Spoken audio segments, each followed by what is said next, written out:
আজকে আমার শাশুড়ি বাজার থেকে ফিরলেন হাতে এক গাদা কচু শাক নিয়ে।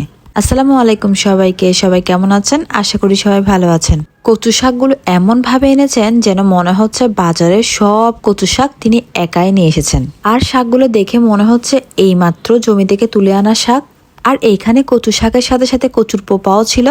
আর আপনাদের একটা টিপস বলি, সেটা হচ্ছে কচু শাক যখন ধোয়া হবে কচু শাকের পানিগুলো গায়ে লাগলে অনেক চুলকায়, সেজন্য এরকম একটি স্ট্রেনারের সাহায্যে তুলে নিলে গায়ে আর কচু শাকের পানিগুলো লাগবে না। এতগুলোই কচু শাক এনেছে যে এক ডেকসির মধ্যেই হচ্ছে না, তো আমি 2 ডেকসির মধ্যেই নিয়ে নিয়েছি। যখন কচু শাকগুলো সেদ্ধ হয়ে আসবে আর কমে আসবে তখন পরবর্তীতে অন্যান্য শাকগুলোও দিয়ে দিব।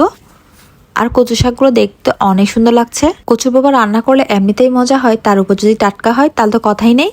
এর আগে আমি কিছু কালিঘনি মাছ রান্না করেছি, এটা আমি টক পাতা দিয়ে রান্না করছি।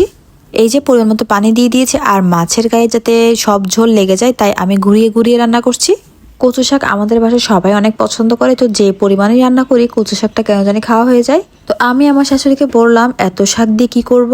শাশুড়ি মুচকি হেসে বলল আজকে কচু শাকের উৎসব হবে। তো আমি এক এক করে সব উপকরণ দিয়ে দিলাম। পেঁয়াজ দিয়েছি বেশ খানিক, তারপর পোলাও পাতা দিয়েছি, এরপরে দিয়েছি মসুরের ডাল, এরপরে দিয়েছি চনার ডাল, তারপরে 2টা বাতাসা মরিচ কেটে দিয়েছি। আর এই বাতাসা মরিচের স্মেলটা অনেক ভালো লাগে। তো শাক এত পরিমাণ ছিল যে আমি ভালো করে ক্যামেরাটা সেট করতে পারছিলাম না, অনেক কষ্ট করে অর্ধেক পর্যন্ত আনতে পেরেছি। তো আমি এরপরে আদা রসুন বাটা দিয়েছি, এরপরে দিয়েছি তেজপাতা, এলাচি, দারচিনি দিয়েছি। অনেকে আবার চিংড়ি দিয়ে ঝাল ঝাল ভুনা করে, তার চাইতে আমার কাছে এইভাবে রান্না করলে অনেক মজা লাগে। এরপরে দিয়েছি হলুদের গুঁড়া, এরপর জিরার গুঁড়া, তারপর সামান্য করে মশলা দিয়েছি।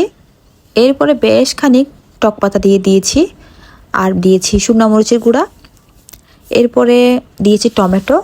এই দেখেন কত উঁচা হয়েছে। এরপর কি দিব তা দেওয়ার জায়গায় নেই। পরিমাণ মতো লবণ আর পানি দিয়ে আমি শাকগুলো বসিয়ে দিয়েছি, যখন কমে আসবে আমি পরবর্তী শাকগুলো দিয়ে দিব। এরপর আমার শাশুড়ি আমার জন্য আনারস মাখা এনেছে। আমার কাছে এভাবে আনারস মাখা খেতে অনেক মজা লাগে।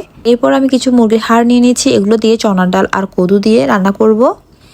আর দেখেন আমার কচু শাকগুলো সেদ্ধ হয়ে অনেকটা কমে এসেছে। আমি আর একটা বাতাসা মরিচ দিয়ে দিয়েছি, আর বেশ খানিক দিয়ে দিয়েছি কাঁচা মরিচ, তারপর দিয়ে দিয়েছি এই হলুদ পাতা। এটার স্মেলটা অনেক ভালো লাগে, এই হলুদ পাতার স্মেলটা।